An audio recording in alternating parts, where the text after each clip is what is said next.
Muy buenas tardes, les damos la bienvenida a Cineclub Sala Sacié de la Universidad de Chile en su modalidad online. Eh, Estamos comenzando con nuestro primer ciclo de cine oficialmente este año 2020. Este es un proyecto de la Vicerrectoría de Extensión y Comunicaciones de la Universidad de Chile y de la Cineteca de la Universidad de Chile, y es un proyecto que hemos venido desarrollando desde el año 2016, todos los años, de manera ininterrumpida. Este año, como ya todos sabemos, a raíz de la pandemia no habíamos podido realizar nuestras funciones con ningún grado de normalidad, pero ya estamos de vuelta con nuestros ciclos. Y este es el primero de nuestros cineforos del año. Hoy día vamos a realizar un cineforo que lo hemos rotulado con el título El poder en el cine clásico, y hemos considerado para este ciclo dos películas. Por una parte, El gabinete del doctor Caligari de 1920 de Robert Wiene, y La pasión de Juana de Arco de 1928 de Carl Dreyer. Eh, Ambas películas ya son de hace 100 años, una de ellas, otra de hace 92 años, así que estamos revisando eh, películas que a estas alturas son un clásico, han sido numerosas veces citadas, numerosas veces referenciadas en investigación, en otras películas posteriores también. Y vamos a estar hablando de estas dos películas en el cineforo de hoy. Vamos a contar con la presencia de José Miguel Ortega, quien es profesor del Instituto de Estética de la Universidad Católica, es también especialista en cine clásico, en historia del cine y estética del cine.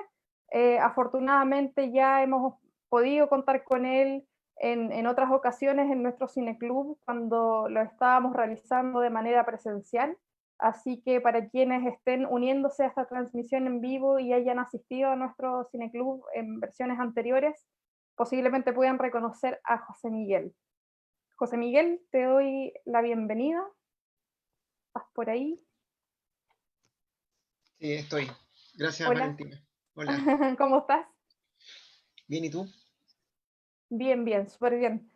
Eh, bueno, comencemos entonces con estas dos películas. Les recuerdo también a las personas que nos estén viendo que desde ya pueden ir dejando sus comentarios o sus preguntas o sus reflexiones, análisis sobre las películas que vamos a comentar hoy día en los comentarios del Facebook, o nos pueden hacer llegar ahí sus inquietudes, y después los vamos a también ir incorporando a esta conversación.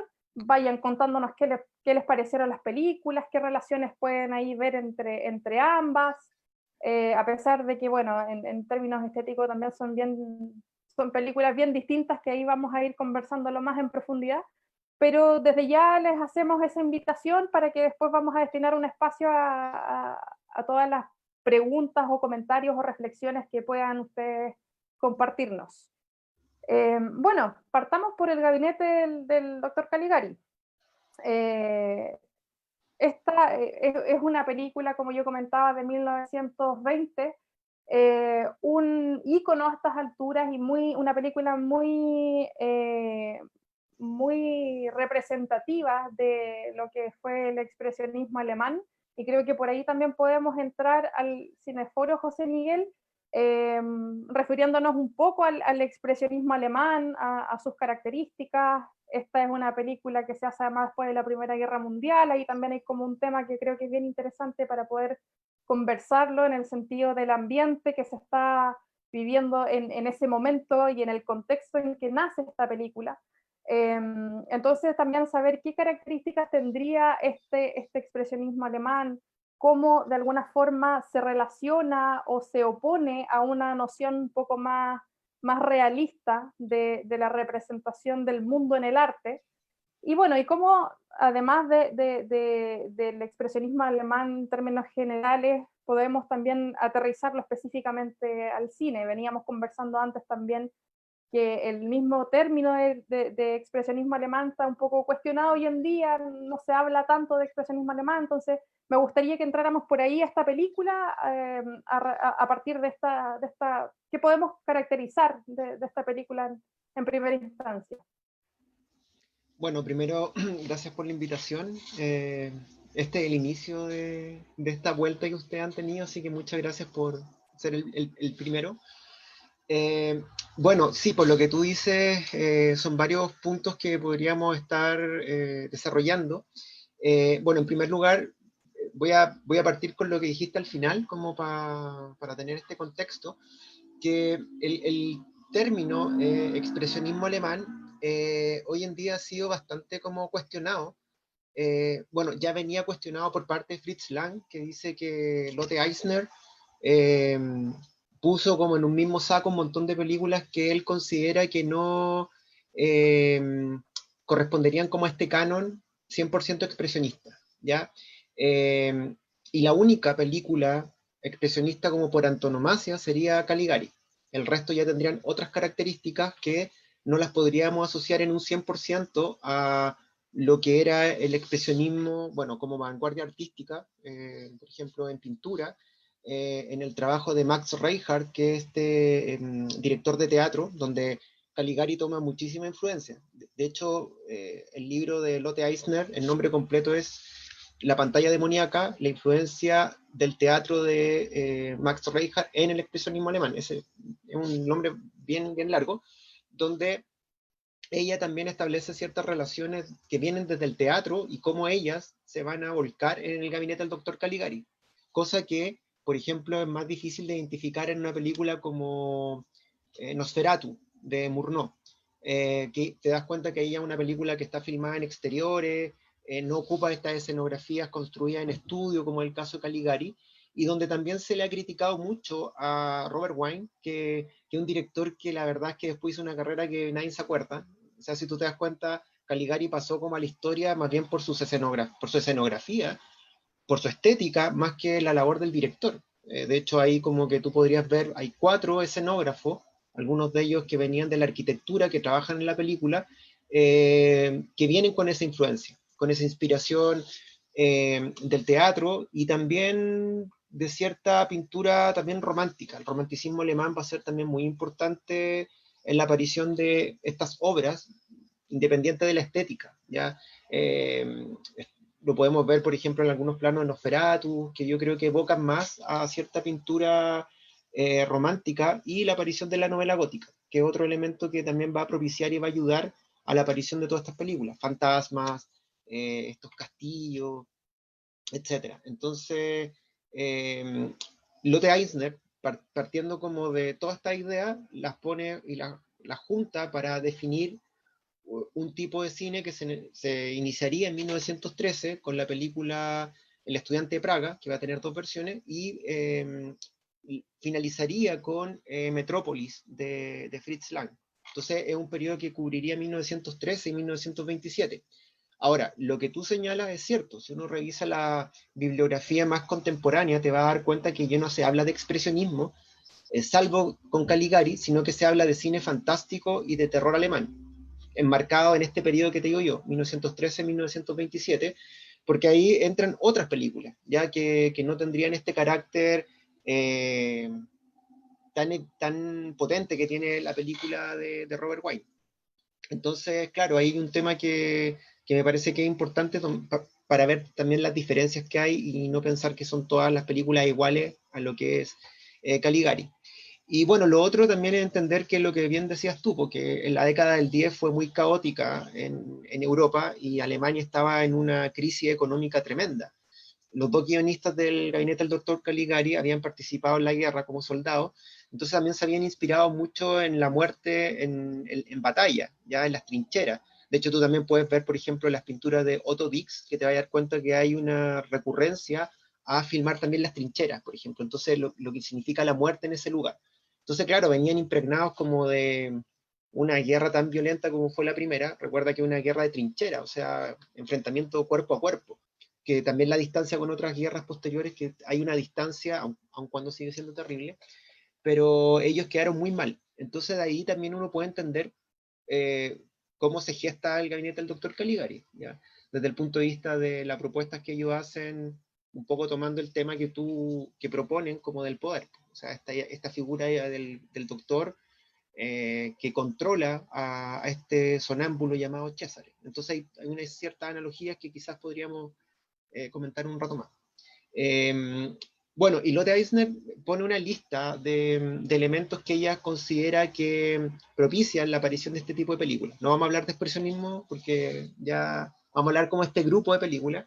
Y él dice que una de ellas corresponde a la situación económica, el tremendo desempleo, la inflación en Alemania, y además como la caída de los sueños imperialistas. El sueño imperialista alemán queda completamente derruido y Alemania también siente una tremenda vergüenza, tiene que pagar los costos de la guerra, situación que acrecienta el problema económico en el país, y como que todos ciertos sueños como ideales también se desploman, pues entonces eso también genera como una especie de depresión más allá de lo económico en el pueblo alemán. Entonces ella dice, bueno, si tenemos todas estas características, es como casi evidente que van a salir películas de esta forma, como que no podría haber otra manera de ver películas con la estética, que van a tener muchos personajes que son científicos locos, eh, mucha muerte, asesinato. Entonces, si tú te das cuenta, van a girar mucho en temas muy macabros, que también es muy propio de los alemanes. O sea, hay un autor que dice que los alemanes tienen un culto a la muerte más que a la vida y que tienen una relación intensa bueno, con la muerte y también con personajes que son de índole fantástica. Y ahí hay también una corriente muy interesante de película alemana, como La Mandrágora, por ejemplo, que es una película del periodo que no es tan conocida, pero que habla del humúnculus, que son estos pequeños seres que se generan a partir justamente de la planta mandrágora, que son utilizados por las personas para que hagan como tu pega. Y obviamente eso desemboca en que estos personajes terminan matando gente. Muy parecido al golem también. La idea de, nuevamente, un poder que controla a este ser hecho de barro. El homúnculus no es tan conocido. Hay una película que se llama así, que es como el 16, que, ojo, de hecho, homúnculus, creo que es de Otto Ripper, antecede un poco a Caligari, al gabinete. Es una película que ya empieza a trabajar el tema de los claroscuros bastante violento. Y una película, claro, que no es tan conocida, episódica, también un aspecto bastante como novedoso, son como distintos cortometrajes, pero en ella ya vemos características que después Caligari va a desarrollar quizás como una manera más compleja, ¿ya? Pero no sé si respondo algo a lo que... Sí, sí, mira, de hecho también menciono esto del concepto del expresionismo alemán, que tú haces muy bien esta aclaración de por qué ya se pone en cuestión este concepto, pero me parece también relevante pensarlo desde el expresionismo alemán con independencia del cine, sino como de las artes plásticas en general, en donde está esta idea justamente de que lo importante no es el retrato del mundo tal como es, sino de expresar a través de esta representación los sentimientos, los pensamientos de, bueno, en este caso de los personajes o del artista en cuestión, y creo que eso también está muy en sintonía con lo que vemos en el Doctor Caligari. Por ejemplo, tú hacías mención a los claroscuros y esas cosas, también creo que tienen una base teórica muy importante en lo que sí conocemos como expresionismo alemán. Por eso te hablo como más allá del cine, en ese Sí, sentido. claro, como vanguardia artística es lo que dices tú, porque también como una cadena que se produce con el romanticismo alemán. O sea, en el fondo lo que tú estás pintando es más bien como que está en tu interior. Entonces ahí ellos critican mucho, por ejemplo, al impresionismo, ya con esta mirada como de lo que está ocurriendo ahí, sino que a ellos más bien les interesa lo que está ocurriendo como en tu cabeza, y cómo tu cabeza, como tu mente puede interpretar esa realidad. Los expresionistas como vanguardia eran también muy pesimistas, veían como esta idea del progreso del hombre con mucho recelo, como que desconfiaban de la ciencia también. Entonces, después como que varios autores que dicen, y tenían razón con la Segunda Guerra Mundial, por ejemplo, como que esta producción, el desarrollo de la bomba atómica, como que ellos también hablaban con mucho temor de lo que podría venir más adelante. Por eso también se habla de que el expresionismo como vanguardia y posteriormente en Caligari específicamente son películas que se adelantaron mucho a lo que venía. Por ejemplo, Krakauer tiene todo un texto que es sobre la relación que se puede establecer entre el gabinete del doctor Caligari y la aparición de Adolf Hitler, ya que también me imagino que después lo vamos a tocar. Pero claro, desde el punto de vista si tú revisas, por ejemplo, a citas que son de Friedrich, por ejemplo, el pintor, él habla como de algo más bien que tiene que ver con el alma, como con el interior del pintor que va a permear esa realidad y va a realizar en este caso su pintura. En los expresionistas también. No le interesa esa realidad que está presente, sino que es más bien como estados anímicos, cómo expresar los sentimientos, los estados de, como te digo, de ánimo, y por eso uno puede entender como esta distorsión que hay en los objetos, ¿ya? Que Caligari lo hace muy bien. Caligari en el fondo, por eso te digo que, bueno, de hecho la película genera también un concepto que es caligarista para hablar de algunas obras que tienen las características estéticas del gabinete del doctor Caligari, más allá del periodo alemán del 3 al 27. O sea, nosotros podemos encontrar posteriormente algunas de esas características en el cine norteamericano en los 30 o en el cine de género italiano en los años 60-70. Entonces, claro, ahí podíamos trazar también una línea que va a venir como de la aparición del romanticismo, el expresionismo.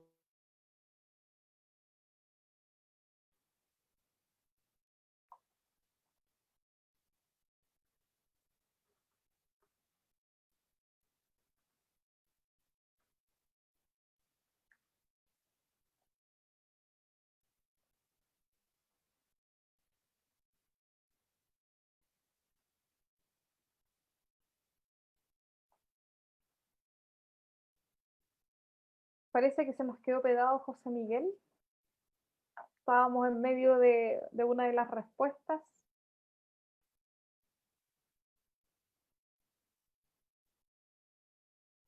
Estamos allí dando un momentito para que pueda retornar. De pronto tuvo algún problema con su señal.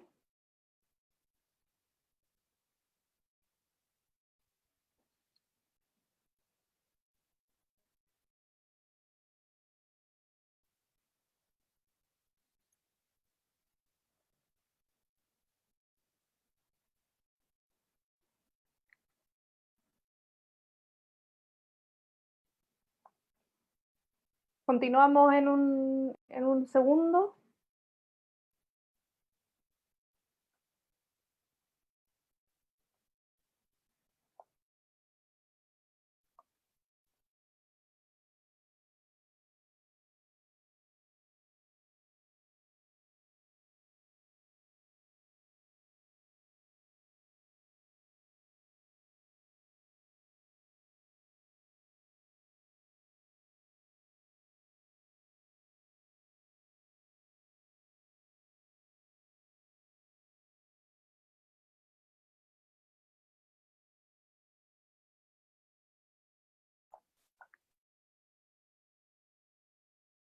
Bueno, estábamos hablando entonces de las características del expresionismo, de cómo se iba oponiendo al impresionismo, y ahora justamente le iba a proponer a José Miguel que comenzáramos a abordar los aspectos estéticos propiamente de la película, por ejemplo, las escenografías, la utilización de la espacialidad, de toda la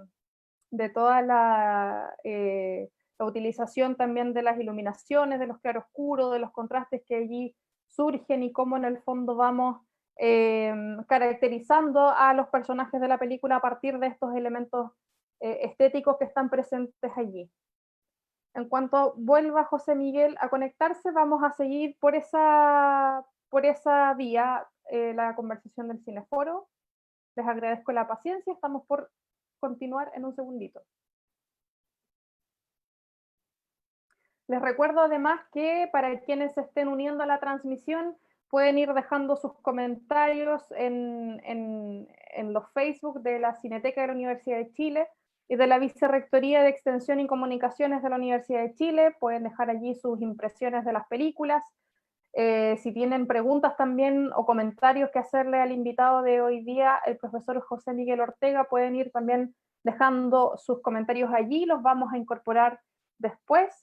Y para quienes incluso aún no hayan visto la película, las películas que estamos hoy día comentando, lo pueden hacer todavía, están disponibles. Esto va a ser de todas formas una cosa temporal, porque después ya no van a estar disponibles en el sitio, pero pueden entrar a www.cineclubuniversitario.uchile.cl.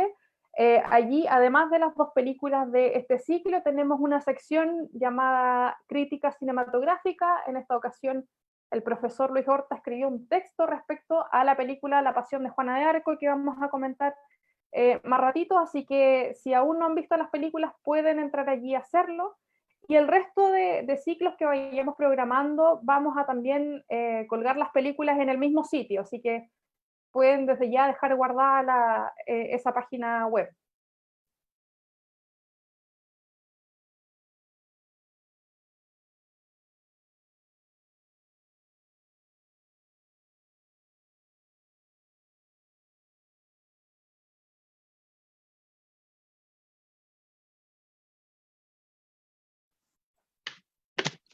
Ya, ahí Sí, sí, le ahí te pido tenemos. disculpas. Mi computador murió, literalmente se murió. Chuta, qué inoportuno tu computador. Sí, bueno, No, pero esto fue muy de los expresionistas cuando decían que la ciencia y la tecnología va a fallar en algún momento. Bueno, este es un buen ejemplo. predijeron este momento. Sí, sí.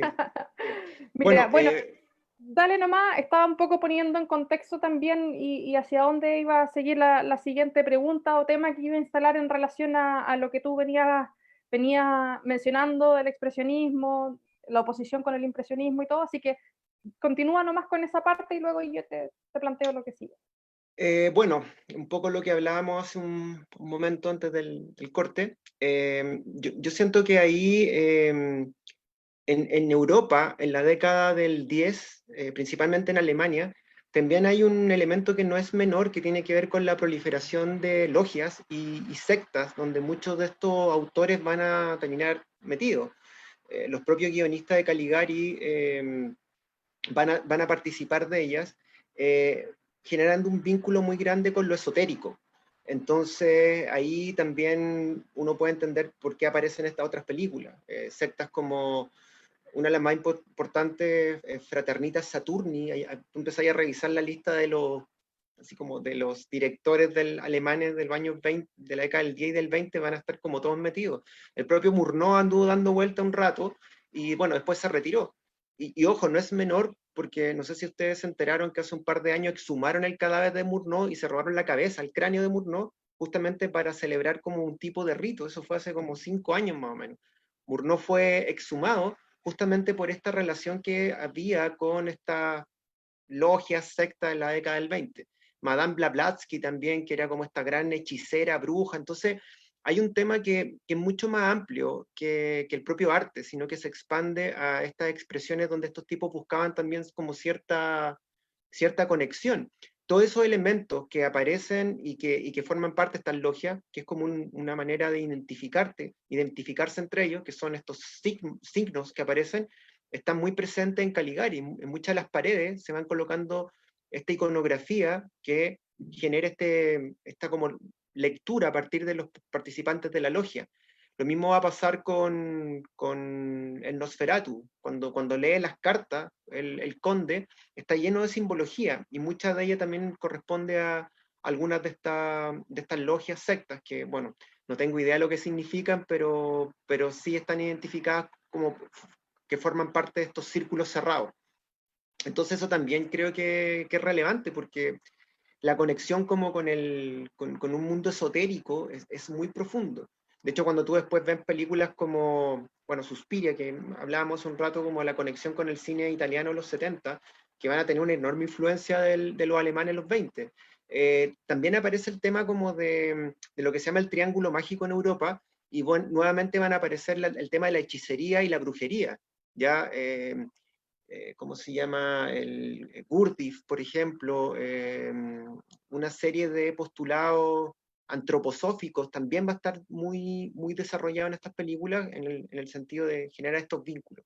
Entonces, claro, se extiende mucho en el tiempo y como te decía, en la década del 10 y inicio del 20 va a ser muy fuerte. Bueno, después cuando llega Hitler, las comienza a hacer desaparecer, aun cuando Hitler también tiene un tema esotérico bastante fuerte. Pero eso. Claro, claro, mira, qué bueno que mencionas esto de las paredes de esta escenografía que vemos en el gabinete del doctor Caligari, que era justamente un tema que ahora te quería proponer. que están muy presentes, como tú dices, están muy presentes en muchas de las escenas de la película que vemos. No sé si siempre son tan llamativas, dado que la estética de la película también es como bastante cargada, por decirlo de alguna forma, y era justamente eso lo que ahora te iba a plantear. Tengo entendido además que Caligari es la primera película considerada artística, y quería entrar un poquito en eso, porque eh, quería también preguntarte por cómo tú podrías caracterizar la escenografía de esta película y además la relación que existe entre los personajes que vemos y la escenografía. A mí me parece que es una escenografía eh, muy particular en el sentido de que vemos que estos claros oscuros ni siquiera están dados únicamente por la iluminación, sino que en ciertas escenas nos damos cuenta de que incluso están pintadas la escenografía. O sea, hay segmentos que están ennegrecidos, eh, pintados, digamos, no sé con qué específicamente, pero no es solo un tema de iluminación y eso genera todo el rato un contraste visual como súper importante también. Entonces me gustaría entrar como en esa visualidad de la película eh, para que tú nos comentes por ahí. Bueno, partiendo con lo primero que tú planteas, tiene que ver con eso. O sea, en los años 10 el cine, es importante tener en claro que era un espectáculo muy popular que las clases altas veían con mucha distancia. No les interesaba el cine porque encontraba que era un espectáculo de feria, por lo tanto ellos no se vinculaban. En la década del 10, los productores alemanes comienzan a realzar el concepto del autor en film, o sea, que se haga cine de autor, ya en la década del 10, generando y produciendo ciertas películas con características artísticas para justamente atraer un público que era muy reacio al cine, en este caso una burguesía. Entonces, el gabinete del doctor Caligari tiene esa particularidad que generan esa relación. De ahí uno puede entender que se haga este trabajo a partir de, ¿cómo se llama? Decoradores que habían trabajado en el teatro.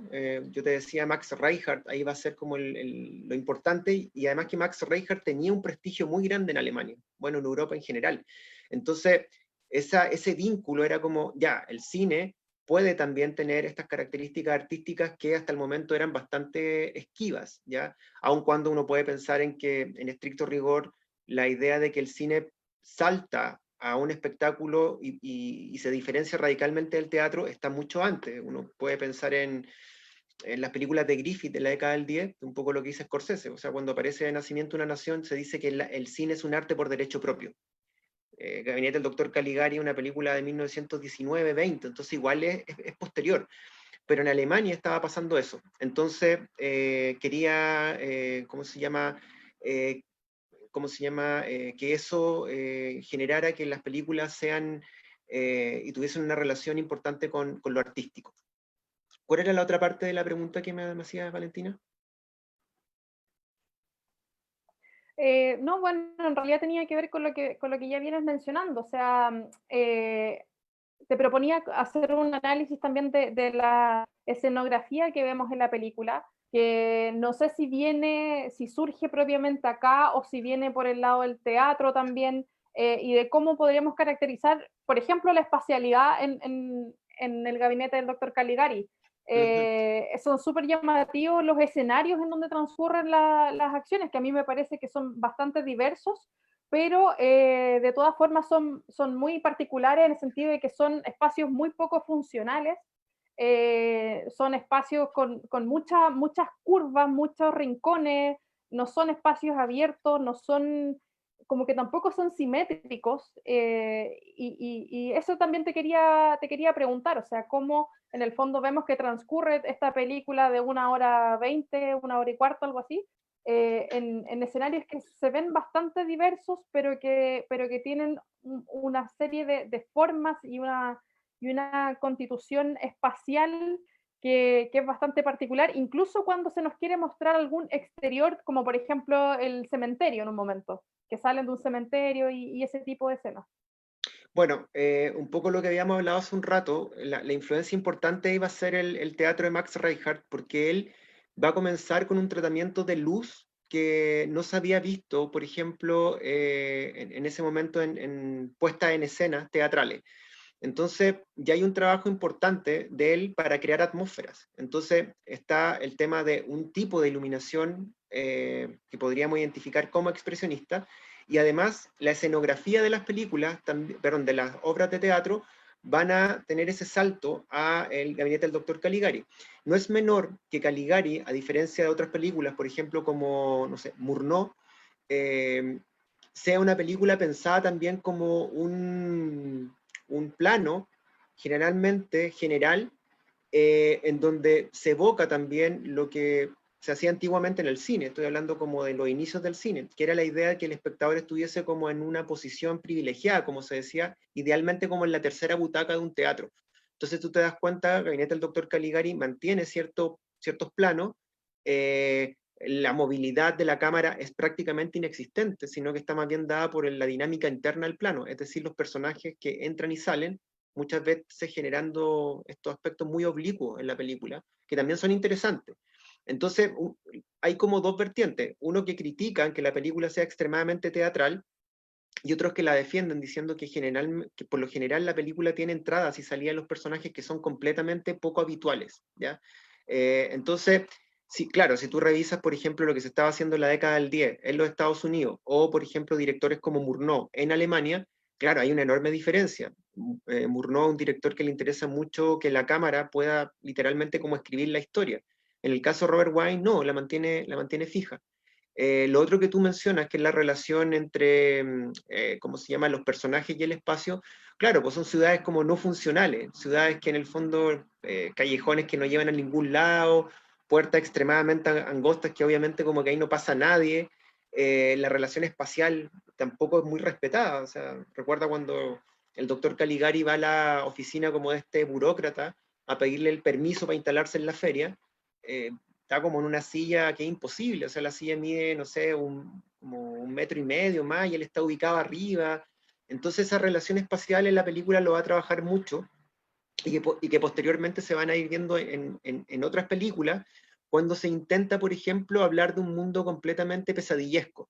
Ahí hay un ejemplo que es clave, que es la película La Dama de Shanghái de Orson Welles. Orson Welles filma toda una secuencia que es bastante casi como si fuese un sueño, en un lugar llamado el pasaje El Gabinete del Doctor Caligari, que es de una feria. Entonces, Orson Welles inmediatamente remite a eso para crear un mundo pesadillesco. Entonces, acude al Gabinete del Doctor Caligari de forma muy literal. Es una de las mejores secuencias de la película, ¿ya? De hecho, el personaje antagónico de la Dama de Shanghái camina igual que Caligari, tiene un bastón y tiene este caminar como muy extraño, y ahí tú podés plantear un montón de otras relaciones.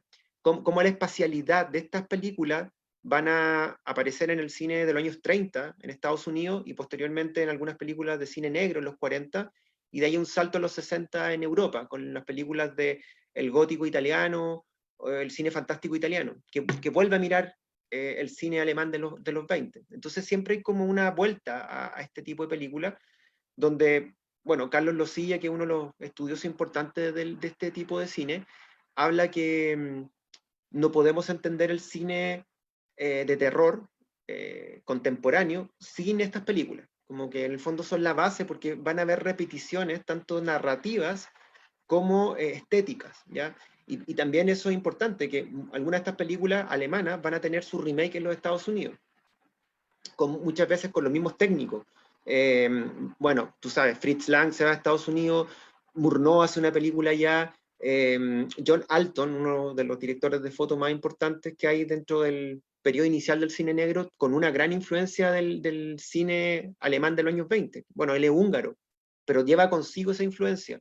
Karl Freund, por ejemplo, que va a trabajar con Murnau, un director de fotografía que posteriormente se transforma en director de cine en los Estados Unidos y hace un remake, por ejemplo, de Las manos de Orlac, que es una película donde también vuelve a aparecer la idea del asesino serial, esta idea, por ejemplo, de que un tipo le trasplantan las manos y las manos son de un criminal.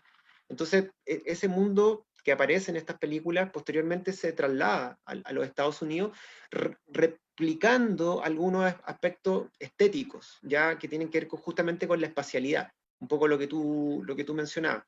Y ahí uno puede revisar películas como El hijo de Frankenstein, por ejemplo, que en lo personal creo que es una de las que mayor mantiene una estética alemana en el cine norteamericano. O El Drácula de Todd Browning, que la dirección de fotografía es de uno de estos alemanes, que es Karl Freund, ¿ya? Entonces, claro, el aspecto del espacio para ellos es muy, muy importante, sobre todo de una manera muy simbólica, como el espacio muchas veces nos está diciendo cómo se establece una relación entre los distintos personajes, como el caso de este burócrata que les mencionó al inicio, con la figura de Caligari. Caligari como reducido a nada y este otro tipo montado arriba de una silla como teniendo el poder en sus manos. Entonces esa idea como del poderoso muchas veces como arriba, ya como sobre el personaje que en este caso le va a solicitar un permiso.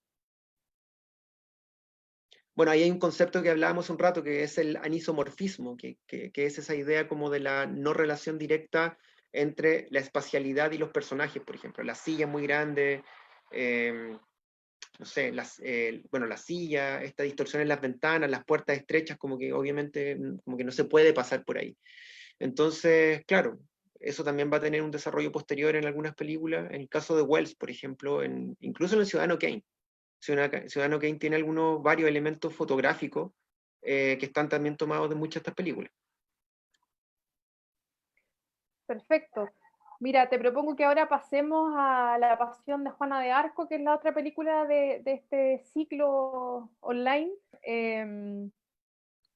Y me gustaría pasar a esta película justamente tomando en cuenta lo que tú estabas señalando en este último comentario respecto a un análisis estético y de escenografía y de espacialidad en Caligari, porque en el caso de La Pasión de Juana de Arco, bueno, es una película muy dramática, es una película que considero que es mucho más minimalista en la puesta en escena, una imagen mucho más limpia, digamos, en donde el rostro de Juana de Arco ocupa un protagonismo bastante esencial. Gran parte de la película es el rostro de ella, de hecho, y su capacidad para expresar distintos momentos es bastante, ¿cómo decirlo? Bastante como suelto para ir adaptándose a las distintas expresiones de la trama. Esta es una película que, por ejemplo, casi no tiene planos generales, son planos muy cerrados, mucho al rostro de ella, bueno, y de todo esto, de las personas que las están juzgando, de estos teólogos que además la increpan con preguntas y todo. Entonces, claro, acá es como una puesta en escena bastante distinta. ¿Cómo nos podrías tú comentar un poquito más esto en relación a lo que veníamos justamente hablando de Caligari? Bueno, lo que tú dices es cierto, o sea que tenemos como una inversión no solamente en la espacialidad como en estos decorados tan excesivos que podemos ver en Caligari, sino que como la película tiene la opción estética del rostro, como que donde se rodean los personajes, donde están instalados, deja de ser tan importante, que es una cosa muy típica de Dreyer. ¿Eh? Yo creo que Dreyer va a transformarse como el gran cineasta de lo ascético en su obra, hasta, no sé, en La Palabra o en Gertrude, que es su última película. Va a tender a eso y lo va a ir aumentando. Seguramente Vampire es una película que se escapa un poco a eso, pero lo que tú dices es claro, o sea, si ustedes miran estos fotogramas, de hecho el fondo es como un fondo blanco, muchas veces como que no vemos muy bien lo que hay detrás porque la cara de los personajes va a ocupar todo el plano. Entonces, claro, a Dreyer le interesa otras cosas, le interesa obviamente la gestualidad, la mirada que va a tener la Falconetti, que es la actriz que interpreta a Juana d'Arco, entonces va a poner su acento en eso. Y de cierta manera, al optar por esa opción, claramente también está realizando como una declaración de principio en torno a ella versus los personajes. Entonces, si en el gabinete del doctor Caligari el espacio es el que habla, acá en la película de Dreyer es el rostro el que nos está diciendo todo. O sea, uno perfectamente podría entender la película sin los intertítulos que tiene. Es tan potente la gestualidad de estos tipos que la están enjuiciando, estos son sacerdotes, versus la cara de ella. ¿Ya? Entonces ahí la relación de poder que se establece entre ellos con Juana de Arco es bastante clara a partir de un tipo de visualidad que trabaja Dreyer. Es una película que, por otro lado, cuando la cámara se mueve, realmente realiza unos movimientos que son bastante interesantes, cosa que, por ejemplo, Caligari no va a tener. Y muchos de esos movimientos también están dados para representar, por ejemplo, el poderío que tienen estos personajes versus la aparición de Juana de Arco. Traveling, que de repente son bastante violentos, un movimiento de cámara que tiene algo también como medio abstracto, largos traveling laterales, que uno pensaría que de repente la película va a seguir esos pasos, pero lo que hace Treyer es presentar los momentos súper concretos que van a acentuar también el grado, como tú dices, como de dramatismo, de relación que se establece entre ella y estos personajes que la están jugando. Hay unos planos que son impresionantes, que la cámara va haciendo un traveling lateral y vamos viendo cómo los personajes se susurran al oído y no hay texto, pero tú sabes perfectamente como lo que están diciendo. Son unos planos que de verdad están muy bien pensados y una de las características importantes de Dreyer. O sea, Dreyer a nivel de movilidad de cámara es un director que no es simplemente como un recurso técnico, como la gracia del director por hacer esto, sino que la movilidad de la cámara nos permite en el fondo entender lo que él está tratando de narrar. Ahora llega a un extremo mucho mayor en Vampire. Vampire es como ya una película casi abstracta en muchos sentidos, atmosférica, podríamos decir que incluso espiritual. Bueno, es raro porque Dreyer no le tenía nada de cariño a esa película, a Vampire. En cambio, bueno, La Pasión de Juana de Arco está considerada como una de sus obras más importantes y una de las obras más importantes de la historia del cine. Ya no solamente como una obra importante del director, sino como a nivel de la historia cinematográfica. Entonces, sí, yo estoy de acuerdo contigo. De hecho, estos planos son súper evidentes. Pues, el tema como de la pasión, la pasión de Cristo, que es algo que también comentábamos, como esta reflexión que hace Dreyer de tomar también la historia de la aparición de un personaje que dice tener una relación directa con Dios. El caso de Cristo es, yo soy el Hijo de Dios, y bueno, ¿qué pasa con él? Ya, es juzgado también. Hay un poder que aparece sobre él y termina siendo, ¿cómo se llama?, crucificado. Y en el caso de Juana de Arco también, pues ella tiene un diálogo directo con Dios. De hecho, ella le ponen una corona, ya emulando un poco también la pasión de Cristo. Y finalmente también es condenada por este descaro, esta osadía de decir que te relacionas directamente con el Creador. Entonces, claro, la limpieza de Dreyer del espacio también está justificada de cierta manera porque no le interesa eso, le interesa justamente las características del rostro que logran expresar un montón de sentimientos sin que utilicemos, por ejemplo, los intertítulos.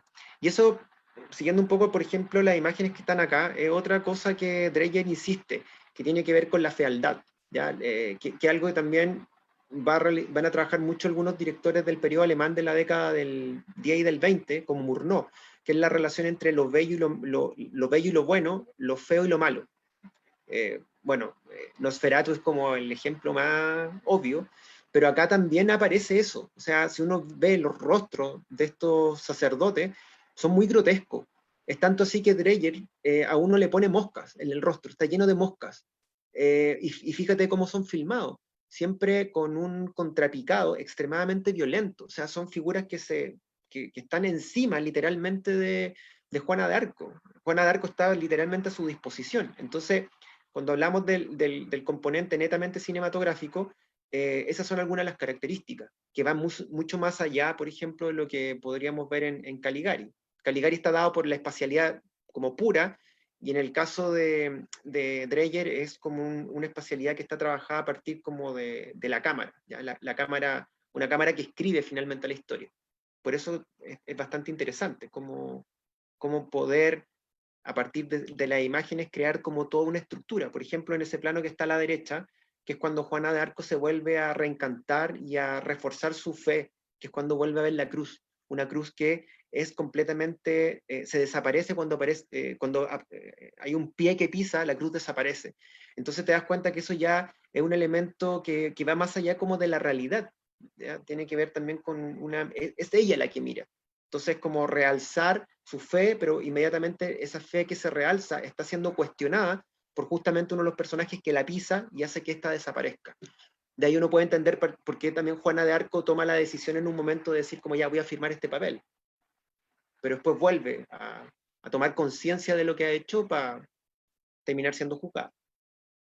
Claro, exactamente. Sí, de hecho, esa escena que aparecía recién ahí es muy reveladora en ese aspecto, o sea, en el sentido de que esta es una cruz que se forma a partir de la ventana y de la luz que llega de ahí, aparece este sacerdote y corta con esa luz, ya no vemos el reflejo de esta cruz, pero como tú dices, también es una clara metáfora de qué es lo que viene a representar ese personaje dentro de la película. Claro. Tomo también lo que tú mencionaste de la elocuencia de los rostros y de las expresiones, eh,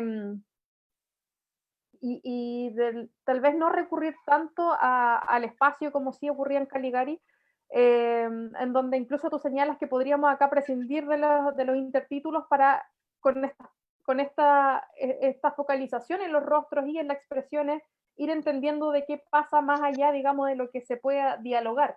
En ese sentido, uno también recuerda que la película parte sin darte demasiado contexto tampoco de la historia. O sea, recordemos que esta película se hace en referencia a la verdadera Juana de Arco, ¿cierto?, del siglo XV, que ella fue una luchadora, fue una persona que señalaba que venía, ¿cierto?, enviada por Dios, que había visto a Dios, que tenía este mensaje como de salvación, eh, y que ella murió, no tenía ni 20 años, menos de 20 años cuando murió en la historia real. Entonces la película parte sin entrar como en esa explicación de por qué está pasando lo que vemos, sino que simplemente es como bien elocuente en eso, o sea, parte ya Sí. con este juicio, con esta especie de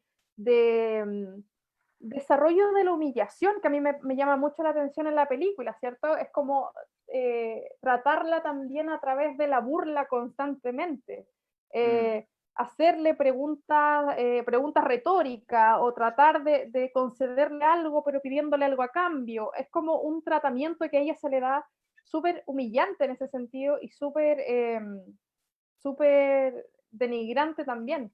Y creo que la película se centra más en eso que en explicar cómo llegamos a esta circunstancia, eso la película lo deja totalmente fuera. Entonces, me Sí. parece que, creo que tú también lo mencionaste, que lo que hace Dreyer ahí es tomar posición y tomar posición a favor de ella. Mm. Es como clara también esa determinación ahí al interior de la película, creo yo. Sí, igual no es menor que la película fue filmada, mira, no quiero, creo que 6 o 7 años después que fue canonizada Juana de Arco. Entonces también es un tiempo muy corto entre la canonización y la película. Entonces igual formaba parte como de un imaginario que es relevante. O sea, Juana de Arco en Francia es importantísima, ¿te das cuenta? Entonces, claro, se había canonizado hace muy poco, entonces, claro, la historia ya se conoce, el juicio que Dreyer toma, lo que creo, me parece que al inicio de la película se dice, esto está tomado justamente del texto que corresponde al juicio de Juan Arco, está muy abreviado, o sea, obviamente fue mucho más largo, pero claro, a Dreyer como tampoco le importa mucho eso, sino que va a otros temas, no es como o sea, si tú piensas como, ¿cómo así yo llevaba a Juana de Arco en el cine? Es como una amazona, una luchadora que mata a todo el mundo. O sea, es como el leitmotiv de Juana de Arco en el cine. En cambio, Dreyer va para otro lado. O sea, claramente no le importa eso y se centra justamente en lo que hablamos, como lo que dices tú, el tema de la humillación, que también lo habíamos mencionado en esta conversación, que tiene que ver también cómo es cómo las mujeres, por ejemplo, fueron torturadas en el periodo de la Inquisición. De hecho, la película tiene también alguna referencia ahí, por ejemplo, con la cámara de tortura, que le muestran a Juana de Arco como diciendo, bueno, si tú no cedes en lo que tú estás diciendo, que eres una enviada o tienes un diálogo con Dios, vas a sufrir estas penas del infierno. Y claro, Juana de Arco mira esto y queda horrorizada. O el tema de la pena de morir quemada, porque que también es algo que fue muy habitual en la brujería. Y eso también uno lo puede tomar como la relación de Juana de Arco como alguien que rompe esquemas. Nosotros también comentábamos que Juana de Arco, una de las cosas que constantemente le dicen es su poca como feminidad. O sea, es una mujer que viste de hombre y tiene el pelo corto, ¿ya? O sea, la visualidad, la estética de Juana de Arco no corresponde a lo que se esperaría de una mujer, y lo que ella hace es tampoco impensado, pues es una luchadora, o sea, una mujer que va a la batalla y todo lo que representa Juana de Arco. Entonces, los curas constantemente le dicen, bueno, usted, si se quita la ropa, puede acceder a la iglesia. Si usted se quita la ropa y se viste como mujer, que es lo que corresponde, usted puede acceder como algo. Bueno, y ella no lo hace, pues finalmente. Entonces, hay un tema que hay ahí con este quiebre como de paradigma, pensando en ¿de qué siglo es el siglo XV, o no? Claro. Se piensa, el siglo XV, Juana de Arco vistiendo como un hombre. Entonces, de hecho, Dreyer hace mucha referencia a eso, ¿ah? Cuando filma las botas de Juana de Arco, tú podrías pensar que son como las botas de un hombre. Encima van engrilladas, como que hay un tema ahí como de una relación que uno podría establecer más bien con los hombres. Pero después levanta la cámara y vemos a esta mujer, que igual es como una mujer frágil, o sea, es muy fuerte, pero también hay una fragilidad en su rostro, ya un rostro que todo el rato está sintiendo el peso, el dolor, de lo que seguramente ella intuye que va a ocurrir. De hecho, por No eso uno... parpadea, además. ¿Ah? Un rostro que no parpadea, Un rostro que mayormente. no parpadea, claro, que está como en algunos momentos como en un trance. Y también uno puede entender también, porque esta escena fue la escena cuando habla con Antonin Artaud, que no me acuerdo cómo se llama él en la película. Godard la pone en Vivir su vida, Sí, como una manera también de hacer una reflexión en torno a lo que le espera a Naná. O sea, es como una especie de flash forward. Cuando va al cine, Naná se siente identificadísima con Juana de Arco, y de hecho Godard comienza a hacer como una especie de analogía entre los planos. Termina el plano de Ana Karina, primerísimo primer plano, y llora, que es algo que pasa muchísimo en Juana de Arco. Juana de Arco llora un montón durante toda la película. Bueno, no es para menos, pues si la van a ejecutar, como que... exacto. Bueno, hay una cosa que también se me quedaba en el tintero delante que te escuchaba a propósito de la forma en que se nos mostraban a estos sacerdotes que la estaban increpando y que la estaban enjuiciando constantemente. Pienso también en lo que hace la cámara, en la posición de la cámara, independiente de cómo nos enfocan a los personajes, eh, se rompe, se desfragmenta mucho la composición misma, se sale mucho de los encuadres. Hay muchas, muchas, muchas escenas en donde vemos que el encuadre no calza realmente con, digamos, si uno sigue la línea de la pared, ¿cierto? El suelo, el techo, las paredes, como esa espacialidad más ordenada, digamos, acá la cámara constantemente también está desarmando eso. Y Mm, de hecho, dentro de las imágenes que vimos hace poquito rato de Juana de Arco, hay una que aparece como 3 veces de manera muy cortita hacia el final de la película que me llama mucho la atención y que es este plano cenital, que es cuando Juana de Arco dice, confiesa que es verdad que ella es una enviada de Dios y que lo que ella afirmó en esta carta era mentira, mm, pero que lo estaba haciendo para salvar su vida. Y ella dice, yo no puedo mentir con esto, tengo que decir mm, que es verdad lo que yo dije en un principio, que soy una enviada de Dios, etcétera. Y cuando ahí van a llamar a los verdugos para prepararla para su muerte, se ve que entra mucha gente como en estampida a este lugar y ahí vemos un plano cenital que también es como súper decidor, o sea, es como ver la imagen de arriba hacia abajo, las cabezas de gente que en realidad no sabemos, no los vemos como en su particularidad, pero es también como la visión de Dios, o sea, estoy viendo desde arriba esta sí. escena en donde esta gente entra porque a ella la van a ejecutar y ella va a morir finalmente. Claro, y algo que Dreyer, de cierta manera, con esa opción que dices tú, que es el cenital, que es un plano muy poco habitual para la época. O sea, de hecho, si uno ve películas en general, es un plano que no aparece mucho, y cuando aparece, es lo que dices tú. Generalmente se asocia con una mirada como divina. El que insiste con eso, que es un católico, es Hitchcock. Hitchcock, pero lo hace de una manera muy perversa, lo hace como un dios que como que no quiere a su creación. Están los pájaros, por ejemplo, este plano de hasta arriba, mientras se está destruyendo el pueblo de Bodega Bay. Entonces sí, yo creo que esa es una influencia muy importante que uno puede ver de Dreyer, como los puntos de cámara son muy poco convencionales para eso. Los movimientos de cámara de repente muy violentos, estos como traveling hacia adelante, que muestran estos rostros horribles, y hacia atrás, como una cosa muy violenta, eh, que también para la época no era habitual. Lo que dices tú, una composición que no es como correcta en el sentido de cómo se van desarrollando ciertas maneras de componer la imagen cinematográfica. Eh, lo que dices tú, la cenitalidad en ese paso, claro. Y además que es un momento muy potente en la película, crucial, podríamos decir. O sea, Juana de Arco, como dices tú, se da cuenta de que no puede mentir, no puede mentir, y viene el clamor popular también, como el amor del pueblo por Juana de Arco. O sea, el odio como por parte de una institución poderosa que no quiere tener a Juana de Arco y la quiere liquidar, pero el clamor popular que en el fondo no puede entender que la estén, bueno, torturando y posteriormente quemando en la hoguera. Claro. José Miguel, me gustaría que pasáramos al tema, a esta lectura o propuesta de lectura que nosotros quisimos plantear con el ciclo que va por el lado de el poder en estas dos películas. Y después de eso vamos a ya comenzar a leer algunos comentarios y preguntas que nos han llegado a la transmisión.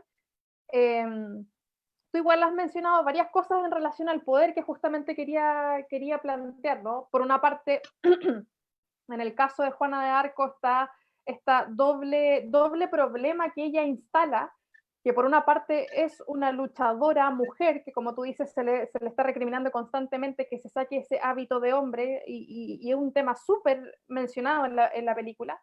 Pero también es la enviada de Dios, ¿cierto? La que tiene este vínculo directo con Dios que tú decías.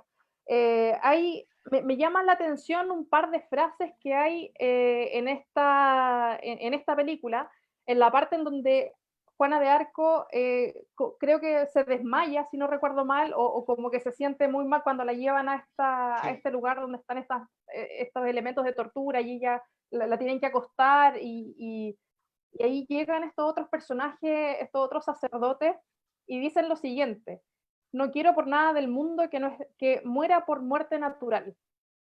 Y en esa misma escena dicen, desconfiad de ella, podría poner fin a sus días. Es muy astuta.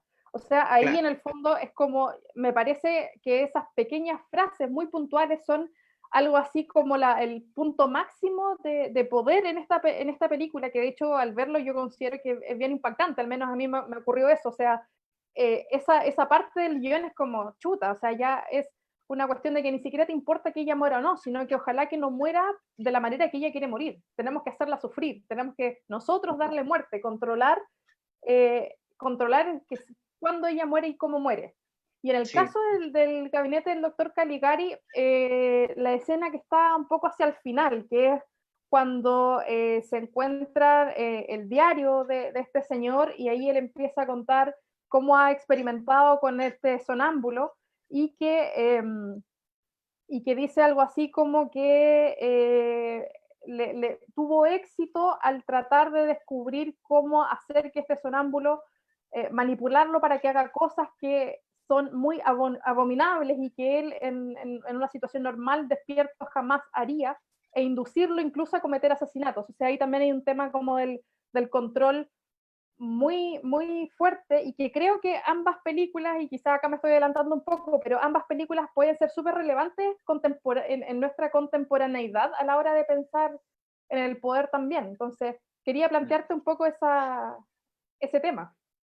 Bueno, en el caso de Juana de Arco, como tú bien señalas, sí, pues, está esta idea de los sacerdotes que eh, controlan el cuerpo de ella y no quieren que ella se muera justamente porque ellos disponen de su vida. O sea, ellos en el fondo quieren mantenerla para tener todo este trayecto de sufrimiento de Juana de Arco. O sea, no voy a apresurar la muerte, la voy a retardar porque de esa manera obviamente ella va a sufrir mucho más. No es una muerte inmediata, es una muerte muy lenta. Es como pensar en Cristo cuando lo torturan, lo dejan así a medio morir saltando, después tiene que cargar una cruz y después más encima lo crucifican. ¿Y cuánto tiempo estuvo colgado? ¿Te das cuenta? O sea, es una disposición del cuerpo absoluta.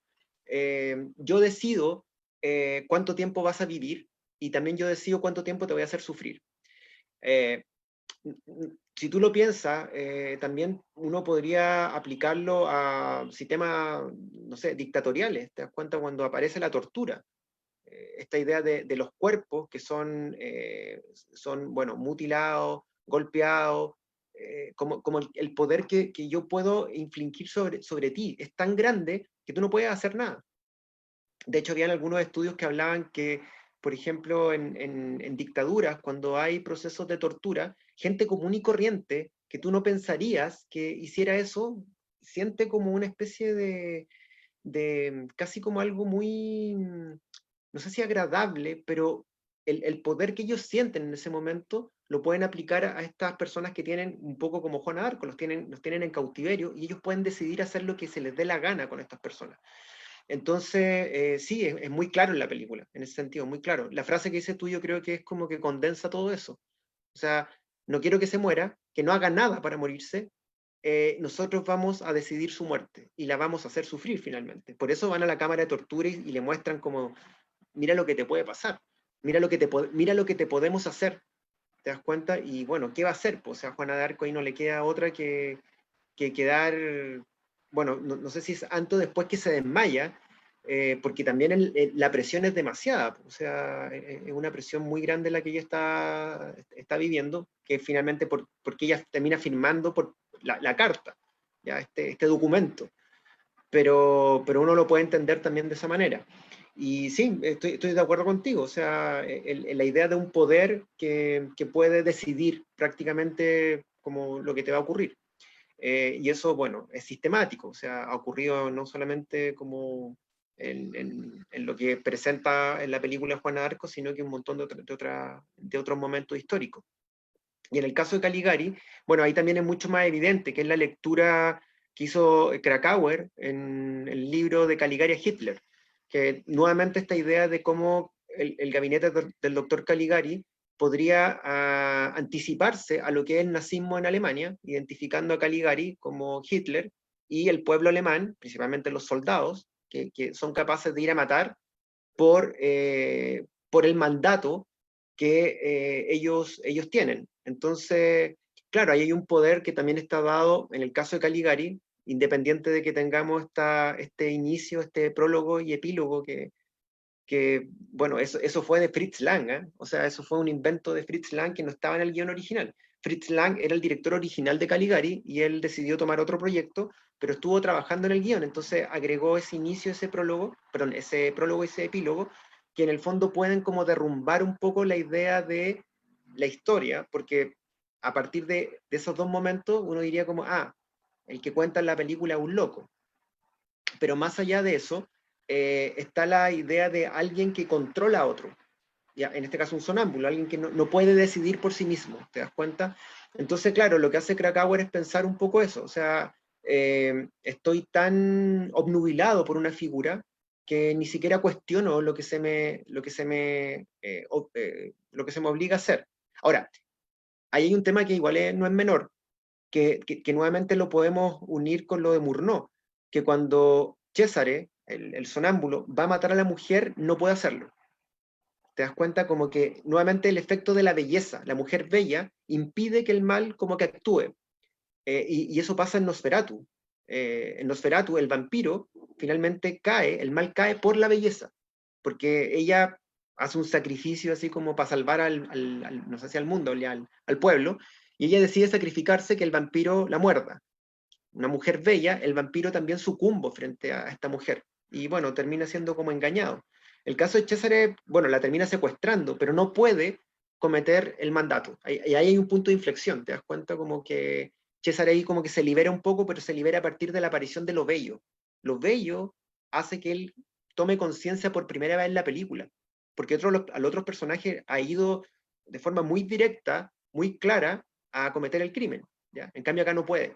Entonces me parece que también es importante ahí, porque ahí de cierta manera podríamos decir que el poder como que no, como que se rompe un poco, por algo súper concreto. Eso, no sé si... Sí, sí, sí, sí, de todas maneras. Eh, Ahí el tema del poder, claro, cambia y es como una excepción a lo que veníamos viendo en la película. Pero igual creo que es muy interesante lo que tú estás diciendo, porque en el fondo pienso que en ambas películas, en definitiva, si nos alejamos un poquito de la trama literal de las películas, creo que también lo que vemos es que hay una persona o un grupo de personas, en el caso de Juana de Arco, más evidente así, que determina la vida de otro y lo enjuicia sin ver los hechos, finalmente, Sí, como un poco una postura ideológica, teológica, como quieras denominarlo, pero que es inamovible. Y creo que eso es un elemento muy contemporáneo también. sí. Independiente de que de pronto quizás en nuestra vida contemporánea no, el tema del poder no va a estar dado en lo que vemos en el doctor Caligari, ni en Juana de Arco, como literalmente, a partir del argumento de las películas, pero sí un elemento súper contemporáneo, o sea, cómo Mm. nosotros determinamos que eso es lo correcto y por lo tanto juzgamos sin importar nada, como de una forma también muy tajante, que creo que Sí. es como problemático también. Sí, y de hecho, qué bueno que mencionas eso, porque si tú te das cuenta, hay películas que han reflexionado mucho sobre lo que tú dices, como cómo un grupo puede determinar la vida de otro, no tomando como los hechos para tomar esa decisión. Generalmente una decisión que es como ya, ejecútenlo. Entonces, está, por ejemplo, en Fritz Lang, en El vampiro de Düsseldorf, cuando al personaje de Peter Lorre lo agarra un grupo de ciudadanos y deciden como qué van a hacer con él, con un juicio completamente manipulado, ¿te das cuenta? O sea, no tiene como un defensor, o el que lo defiende está como en contra de su defendido, ¿te das cuenta? O sea, está muy manipulado todo, y es como tomarse la justicia por sus propias manos. O sea, alguien que determina como esta persona tiene que morir, porque nosotros no lo queremos, es un paria, lo vamos a eliminar, aun cuando no hay un juicio justo. La idea del juicio justo no existe, ¿te das cuenta? No, no está en Juana de Arco. Después hay una película que me parece muy interesante que se plantea lo mismo, que es The Oxbow Incident, que es un western de William Wellman. Y William Wellman plantea lo mismo, o sea, unos vaqueros acusados de algo que, que no te queda muy claro si realmente lo hicieron o no. Pero los otros están como obsesionados, ¿no? Hay que matarlos, hay que colgarlos. Y el personaje Henry Fonda, que no es menor que sea Henry Fonda, dice como, oye, tranquilos, ¿cachai? Como evaluemos la situación y vamos viendo paso a paso por qué supuestamente estos tipos cometieron el delito, que fue un crimen. Ahora, cuando se hace 12 hombres en pugna, nuevamente Henry Fonda el que cuestiona el procedimiento del poder y dice como, porque el jurado se quiere ir a su casa y es como ya, culpable, que el niño se muera o el adolescente se muera. Y Henry Fonda, al igual que en Oxbow Incident, hace exactamente lo mismo. Dice como ya, nos vamos a tranquilizar y vamos viendo las pruebas. Y nadie quiere ver las pruebas. Es como me quiero ir a mi casa, que lo maten. O sea, el individuo no importa nada, así como es como, ya, que pase el siguiente, next. Pero es una vida, ¿te das cuenta? Entonces, eh, como que podríamos pensar que de Juana de Arco también se proyecta en el cine esta idea de un grupo que tiene un poder sobre otro, puede determinar la vida de otra persona. Entonces sí, me parece que son películas que permiten otro tipo de reflexión. De Oxford Incident es chistoso porque es un western, entonces uno no esperaría que en un western no sea una película de diálogos sobre determinar que una persona se salve o que lo ejecuten. Se la recomiendo mucho por lo demás. Perfecto. José Miguel, ahora tenemos algunas preguntas de las personas que han estado viendo la transmisión. La primera es, bueno, Camila Colonelli agradece por el cineforo que estamos realizando y dice, quería consultar si esta tendencia a retratar la mentalidad y perspectiva psicológica de los autores pudo influenciar más tarde obras surrealistas como El perro andaluz. Bueno, son películas, bueno, el caso de Caligari con la película de Buñuel con Dalí tienen 10 años de diferencia. La obra que Buñuel toma como referencia como para realizar su cine es una película que está enmarcada dentro del periodo alemán, que es de Fritz Lang, que se llama Las Tres Luces, o La Muerte Cansada, como se conoció en Latinoamérica. Eh, Mira, como una referencia directa, yo creo que podría haber un tema como la conciencia, ¿ya? Como lo dice Buñuel, que aparezca por parte del espectador la posibilidad de ver la película no con nuestros ojos como nuestros ojos, sino que la conciencia aparezca y eso nos permita entrar a la obra. Porque si vemos la película con los ojos normales que hemos visto el cine, no vamos a poder captar como la esencia de esta. Por eso al inicio de la película hay una declaración de principios por Buñuel. A los primeros minutos sale él, Luis Buñuel, director de la película, cortando un ojo. Y Buñuel, eso no lo digo yo, lo dice Buñuel. O sea, dijo, quise partir de esta manera porque quiero cegar la vista y que aparezca otra. Claro, ahí uno podría establecer una relación con una manera distinta de percibir las cosas, ¿ya? Que no corresponden como a un aspecto naturalista que el cine había trabajado. Pero sí, yo creo que ahora, no es menor que Buñuel tenga como su gran referente cinematográfico a Fritz Lang, ya en su obra en general. Ujú. Otro comentario acá de Astrid Elena. Dice, pensando en la película de Bresson sobre el juicio de Juana de Arco, igual hay una mirada a esta película en lo ascético que mencionaban, ¿no? No sé si se Bueno, entendió mucho la pregunta. sí, sí la entendí. O sea, Ah, ya. bueno, es como un comentario. Sí, pues Bresson es como también el gran director de lo ascético. O sea, esta idea de despojar elementos accesorios para él, porque obviamente otro director podría considerar que es importante incluir otras cosas, está muy presente en su cine. Va a ser como una estética recurrente. Uno podría pensar incluso en películas como Un condenado se ha escapado, porque también hay un trabajo con el rostro en esa película. Un personaje como que tiene una cara que no representa mucho, pero uno puede entender que en su cabeza están pasando un montón de cosas. Entonces sí, Bresson es un director que yo no puedo decir como Bresson está influido por Dreyer, como que no Claro. puedo decir eso, pero sí, claramente hay una mirada como al despojar accesorios de la película y de esa manera llegar de una manera más directa quizá al estudio de personajes, a partir de gestualidades, a partir de lo que van representando los rostros de estos personajes. Pero sí, creo que sí. Ahora, eh, Dreyer va a aumentar esa característica en películas posteriores. Y eso, bueno, ha sido analizado profundamente. Lo que pasa es que Dreyer fue un cineasta medio maldito, ¿eh? Lamentablemente todas sus películas fueron un fracaso en todo sentido. No sé si en un momento lo nombraron, pero Juana de Arco, una película, estuvo perdida un montón de tiempo, se encontró mucho tiempo después, y sus obras posteriores, cuando ya comienza el cine sonoro, como Vampir, fueron películas que le fue pésimo. De hecho, va a haber tiempos muy largos en que Dreyer no haga nada, pero independiente de que Dreyer se demora mucho en filmar películas, va a ir aumentando esta idea de lo ascético. Por ejemplo, en Gertrude, en esta película, también ya es como una locación y un exterior, y diálogos, gente que habla. Entonces, bueno, porque son películas ya sonoras, pero no le importa mucho como lo que está pasando alrededor, sino que le interesa cómo se establece la relación entre los personajes.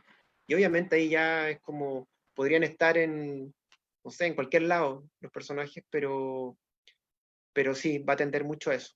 A, esa es su última película, y en ella como que va a consolidar un estilo que algunos también es una película del año 1964, que hay que pensar que el 64 van a aparecer directores también como Antonioni, que puede haber alguna similitud con algunas películas, con esta idea de el estudio de personajes, por ejemplo.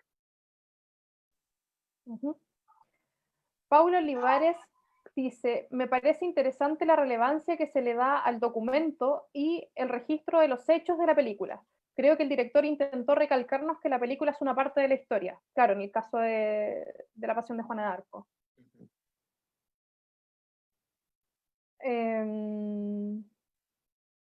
Bueno, acá tenemos también otros saludos. Otra pregunta de Vittorio. Vittorio Farfán dice, ¿hay algo con la teoría de Kuleshov en Juana de Arco de Dreyer? Claro, a propósito de esto que veníamos hablando también de, de cómo va funcionando la película, cómo va avanzando con independencia de estos diálogos, cómo de pronto podemos pensar eso desde el montaje. Claro, o sea, volviendo al ejemplo que tú mencionaste, el de la cruz, po, o sea, una de las características de Kuleshov es que el rostro sigue siendo el mismo y el plano intermedio produce como el efecto que está buscando el director. Eh, Mira, yo no recuerdo exactamente como la gestualidad de Juana, pero me parece que el rostro de ella sí sufre una mutación, por ejemplo, cuando vemos ese plano intermedio, que sería la sombra que proyecta, ¿cómo se llama? Que proyecta el sol con esta ventana que forma la cruz. Me parece que en ese momento hay una gestualidad de Juana que rompe un poco esa idea de que el rostro va a ser el mismo, pero el plano intermedio va a producir un efecto en el espectador que es como, Juana de Arco se emociona con esa cruz que aparece. Ese es el ejemplo como que más se me llena la cabeza, porque no me sé la película así como de memoria, pero, pero pensando como en el cine ruso, no sé, tengo mis dudas al respecto. Quizás Vittorio se acuerda de una escena y nos puede decir de forma más concreta dónde aparece o no. Claro, claro, bueno, si tiene alguna escena específica que nos pueda comentar y de pronto eso es más concreto. Eh, Alberto Mayor señala, y el plano final de Taxi Driver, Scorsese, otro católico. Claro, por el tema del cenital que recorre justamente también un momento de muerte, o sea, Travis matando a medio mundo y la cámara que asume un punto de vista divino y casi como, no sé, podríamos decir como metafísico, una cámara que pasa por entre medio de las paredes, por el piso y que muestra esta tremenda masacre. Ahí yo creo que hay una relación también más con ¿cómo se llama? Con el propio Hitchcock, ya que él recurre mucho a ese plano cenital cuando está tratando de evocar esta mirada como de Dios, ¿ya? Pero siempre te das cuenta que una mirada de Dios frente a un suceso terrible, no es que estemos viendo como algo de que Dios mira la alegría, sino que está Juana de Arco siendo quemada, eh, Hitchcock mostrando un pueblo que está ardiendo y la gente se está muriendo, Travis que cometió una masacre, ¿te das cuenta? Entonces sí, hay un tema ahí que es interesante desde el punto de vista como un Dios castigador también. Claro. Camila tiene acá otro comentario. Dice, la forma en que se distorsionan los rostros con los primeros planos en la escena del juicio es realmente notable. O sea, un poco lo que hablamos hace un rato, estos personajes son terribles, o sea, la manera en que son filmados, que los engrandecen, esta idea del poder que ustedes como que tratan en este ciclo, claro, son personajes que aparecen enormes en pantalla, pero los rostros de ellos son súper violentos, son rostros muy poco agradables, versus el de Juana, que es un rostro mucho más cercano, hay una cosa de ternura también, yo creo que el hecho de la mirada de ella, y también mostrar cómo la humanidad, Juana sufre, el sufrimiento se expresa en su rostro y la cantidad de veces que llora, yo creo que también tiene que ver con eso, o sea, realmente lo siente y lo expresa a partir del llanto. Bueno, y cuando se desmaya, porque es como ya súper evidente el grado de presión que ella tiene, que ahí uno lo podría pensar cuando Cristo también está con una tremenda presión y suda sangre, ¿ya? O sea, como es tanto el peso que está cargando que empieza a sudar sangre, ¿te das cuenta? Entonces, siento que es una película que es tiene muchas reflexiones y muchos puntos de conexión con la propia pasión de Cristo. Claro. De hecho, se llama La Pasión de Juana de Arco, ¿no es cierto? Sí, sí, ese Ya. es el nombre realmente de la película. Bueno, acá tenemos otros comentarios de Astrid. Dice, Veidt es un tremendo actor además, un personaje notable que hizo varios papeles controvertidos en la época. Ella misma dice, de Caligari a Hitler, inevitable pensar en Krakauer. Sí, bueno, Conrad Veidt también va a trabajar haciendo de alemanes nazis en militares, en películas de Michael Powell, por ejemplo. Y claro, es un tremendo actor. Y además que verlo como sin el maquillaje, o sea, uno igual lo identifica, pero verlo en una película sonora, creo que es Paralelo 49 de Michael Powell, donde tiene un rol muy, muy interesante, porque Michael Powell da un giro, pone la película desde el punto de vista de los alemanes y también lo humaniza. O sea, como mostrar que son personas también, cosa que el cine en general no ha hecho. El alemán en el cine en general es como la maldad en estado puro.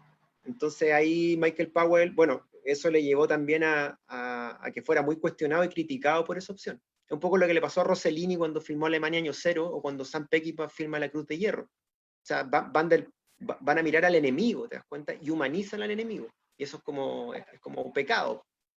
No, hay que Claro, mostrarlo malos. Bueno, Sam Fuller también hace un poco lo mismo. claro, los malos son malos. Los malos son malos y nunca van a dejar de ser malos. Claro. Acá hay una pregunta de Paula. Dice, ¿cómo era la construcción narrativa de los intertítulos en contrapuesta con las propuestas de guión más contemporáneos? Los intertítulos en relación al guión contemporáneo. Bueno, Claro, como la construcción narrativa, ¿cómo se contrapone? o sea, el intertítulo, que para muchos cineastas del mudo eran odiosos, pero un tema de producción también les obligaba a ponerlos como para que nadie se perdiera en las películas. La idea era que estos cineastas apelaban a que el intertítulo fuese desapareciendo con el tiempo. De hecho, Juana de Arco tampoco tiene muchos intertítulos. Una película que No, dura, ¿cuánto? Una hora, casi una hora 40, y tiene muy pocos intertítulos. Entonces eso habla también de la pericia de los directores, un poco lo que hablábamos en el inicio de la charla, de decir, puedo narrar y contar con mi cámara, que fue el paso tan duro que sufrieron los directores del mudo al sonoro, porque en el sonoro claro, se le daba preponderancia al diálogo por todo el tema técnico que significaba registrar el sonido. Entonces, si tú empezás a analizar, cuando estos directores mudos, del cine mudo, pasan al sonoro, siempre tienen una crítica muy grande. Dicen, hemos llegado a tal grado de perfección narrativa, que es visual, que ahora nos están poniendo el diálogo, que eso más bien nos va como a generar una distancia. Vamos a... Bueno, Chaplin es mucho más extremo, dice que con el sonido retrocedieron 15 años. Fritz Lang no quiere sonido, Hitchcock no quiere sonido, John Ford no quiere sonido. Entonces, son cineastas que muchos de ellos se logran adaptar. Eso también es importante. Otros no. Otros sucumben a la imposición sonora. Pero yo creo que Dreyer es un cineasta que narra con la imagen. Y en ese sentido, bueno, obviamente hay un guión y todo, pero los guiones ya del cine sonoro obviamente también hay una importancia del diálogo. Yo no quiero decir que esté mal el cine sonoro y que una lata que los personajes tengan que hablar, pero estos directores eran algunos bastante drásticos. Hitchcock dice que el diálogo es como el enemigo, como que no, las películas no deberían tener diálogo. Las películas son imágenes en movimiento, dice él. No son gente hablando, dice. Si quiere ver eso, vaya al teatro, dice Hitchcock. No venga a ver películas. Pero bueno, eso ya son propuestas de cada uno de los directores. Pero Dreyer, ojo, Dreyer cuando hace su primera película sonora, que es 1932-33, que es Vampire, hace un diseño sonoro, ojo, no 32. es 32, no hace un tema de diálogo. La película tiene unos diálogos que son muy menores, pero el diseño sonoro de Vampire es increíble. O sea, pensando que el sonido no solo tiene que ser gente que habla, sino que tú puedes construir sonidos para una propuesta atmosférica de la película, que es un poco lo que hace Hitchcock el 29 con Blackmail, con la... No me acuerdo cómo se llama en español. El enemigo de las rubias. No, esa no es. Bueno, no No, importa. No tampoco me importa. acuerdo, pero Pero, Blackmail. pero el blackmail es exactamente lo mismo, o sea, el sonido como un elemento estético, no que gente que hable, sino que, y vean Vampire, ahí Dreyer hace un trabajo de diseño sonoro que es impecable, muy, muy adelantado por su época, en un momento en que el cine está en una etapa de tratar de salir a flote. Dreyer en una película muy chica, Vampire, una película de muy bajo presupuesto, tiene una concepción del sonido que rompe con el común denominador de la época. Claro, igual súper importante ese factor del sonido, como dices tú, no es como una crisis también para los cineastas de la época el paso de una cosa a la otra que cambia totalmente la manera de pensar el hacer el cine. Y además, estas dos películas del ciclo justamente están ambas entre la aparición del sonido, o sea, Caligari en 1920 y La Pasión de Juana de Arco 1928, donde está recién la cosa, entonces es como un factor igual a considerar bastante importante. Sí, creo que La Pasión de Juana de Arco se filmó el 27, que es la primera vez que una película logra sincronizar los labios con la voz, porque en estricto rigor el sonido ya se estaba usando el 25 en las películas, ya diseños sonoros bastante básicos, pero el tema del diálogo fue el 27 con el cantante de jazz. Claro, Dreyer aparece justo en el momento en que el sonido se pone como una imposición en la industria, como tiene que hacer películas sonoras. Ahora, Juana de Arco, de Dreyer, sonora, no, como que no me la puedo imaginar. O sea, por lo menos los diálogos. Claro. Bueno, acá tenemos algunos saludos también. Tremendo profe, dicen por ahí. Gracias. Sí, tiene dos comentarios. Uno dice, Byte hizo Diferente a los Otros, una película que habla de la homosexualidad y que fue muy cuestionada. Vi una especie de reconstitución de esa peli. Y ella misma después añade, dice, y sobre los malos, pensé en la peli de Melville, El del Mar, donde un nazi es humanizado tras la ocupación en Francia. Buena película basada en un libro que creo estuvo censurado. Sí, po, es una opción muy poco habitual en el cine, bastante arriesgada, por lo menos en la época. Siempre tenemos que pensar que hay que contextualizar en el periodo que estamos hablando. Sí, eran ejercicios bastante arriesgados por parte de directores con esta idea de la humanización de un enemigo que en algunas películas no tienen ni rostro los alemanes. O sea, como que ni siquiera vemos cara. O sea, ya eso es como deshumanización absoluta de la persona. Que no tenga rostro, imagínate. Entonces, claro, estas obras comienzan a apelar a otro esquema y además filmados desde el punto de los alemanes. No es como, no es que los norteamericanos lo vean o no sé, los franceses vean al alemán, sino que es el protagonista, el alemán, que es un poco lo que dice la persona que comentó, tomar el punto de Claro. vista de ellos, ¿ya? Ujú. Ella misma saca una pregunta. Alice Guy hizo algo similar con el tema del sonido, ¿no? Se refiere a ¿Bien? sincronizar sonido e imagen. Alice Guy. Sí, se supone que Alice Guy, como a los inicios del cine, logró una manera de hacer una grabación que se ponía de forma externa mientras se daba la película, pero fue un experimento que abandonó rápidamente, no siguió utilizándolo. Pero bueno, Alice Guy, perdón.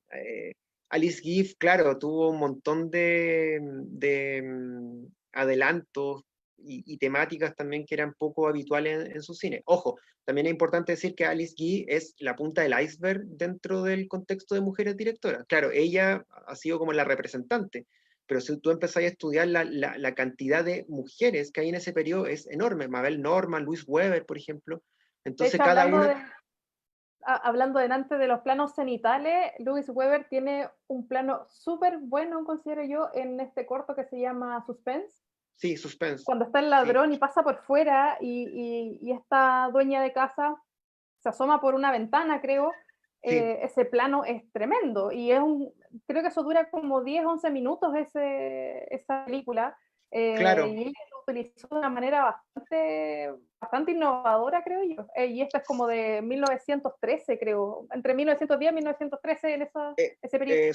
Suspenso de 1913 y como dices tú, claro, pues ahí tú puedes ver como la mirada de alguien con un personaje que está afuera de la casa, que obviamente es un personaje que es un ladrón, pues entonces está en peligro, es súper dramático ese plano. Y Luis Weber sí hizo cosas, división de pantalla, ¿no? Hay unos aportes muy grandes de ella. Pero volviendo a lo que decía la persona que comentó, sí, Alice Guy hizo algunos intentos del sonido, pero después lo dejaron de lado. Después hay una recuperación, por lo menos lo que yo he visto, que es como el 24, el 25, que hay películas que tienen diseños sonoros sin diálogo. Bueno, creo que por aquí estamos con todas las preguntas. No sé si se me pasará algo, me sabrán perdonar si es así. Acá había un comentario de Rodrigo Rivera que decía: en Roma durante la República se usaba la crucifixión, a propósito de lo que veníamos hablando de Juana de Arco.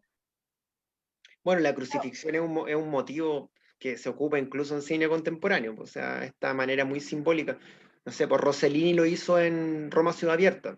En Roma Ciudad Abierta, cuando los alemanes están torturando a los partisanos, es una imagen muy recurrente de tortura. Bueno, ahí le sale como todo el, no sé si el cristianismo, o sea, sí, el cristianismo a Rossellini, o sea, vemos cuerpos mutilados, cuerpos lacerados, con los personajes con los brazos extendidos, imitando a Cristo, o sea, nuevamente, y además que ahí es súper simbólico, porque es como el individuo que se sacrifica por el bien común, que eso no puede ser más evidente, o sea, la relación que hace.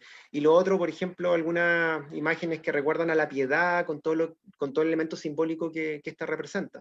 Sí, la crucifixión es algo muy, muy recurrente.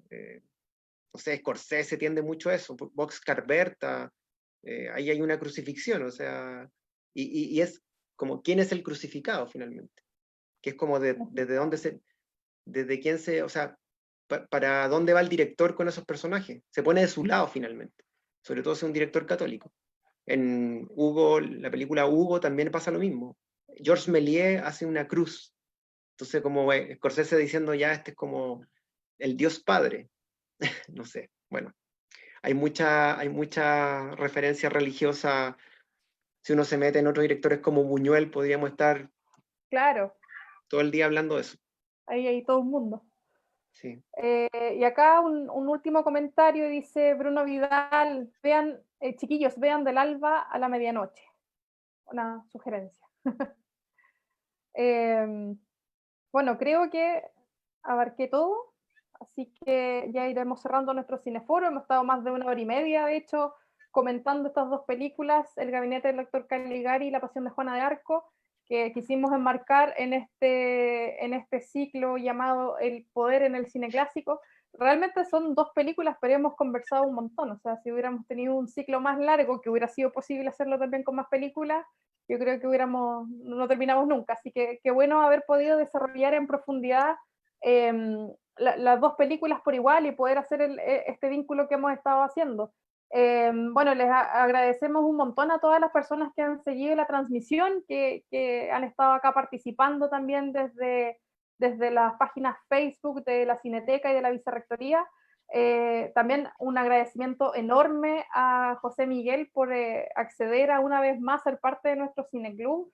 Además, siempre eres un gran aporte, un gran cinéfilo y siempre tienes una visión súper informada de la historia y la estética del cine que creo que permite enriquecer muchísimo nuestros cineforos en el cineclub. Así que un montón de gracias por haber aceptado una vez más estar con nosotros analizando acá las películas.